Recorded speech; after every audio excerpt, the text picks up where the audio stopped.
অমলকান্তি আমার বন্ধু। স্কুলে আমরা একসঙ্গে পড়তাম। রোজ দেরি করে ক্লাসে আসতো, পড়া পারত না। শব্দরূপ জিজ্ঞাসা করলে এমন অবাক হয়ে জানলার দিকে তাকিয়ে থাকতো যে দেখে ভারী কষ্ট হতো আমাদের। আমরা কেউ মাস্টার হতে চেয়েছিলাম, কেউ ডাক্তার, কেউ উকিল। অমলকান্তি সে সব কিছু হতে চায়নি। সে রোদ্দুর হতে চেয়েছিল।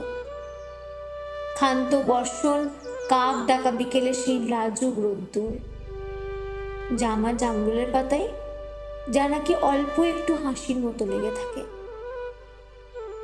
আমরা কেউ মাস্টার হয়েছি, কেউ ডাক্তার, কেউ উকিল। অমলকান্তি রোদ্দুর হতে পারেনি। সে এখন অন্ধকার একটা ছাপাখানায় কাজ করে। মাঝে মধ্যে আমার সঙ্গে দেখা করতে আসে, চা খায়, এটা ওটা গল্প করে, তারপর বলে উঠি তাহলে। আমি ওকে দরজা পর্যন্ত এগিয়ে দিয়ে আসি। আমাদের মধ্যে যে এখন মাস্টারি করে, অনায়াসে সে ডাক্তার হতে পারত। যে ডাক্তার হতে চেয়েছিল, উকিল হলে তার এমন কিছু ক্ষতি হতো না। অথচ সকলেরই ইচ্ছে পূরণ হলো, এক অমলকান্তি ছাড়া।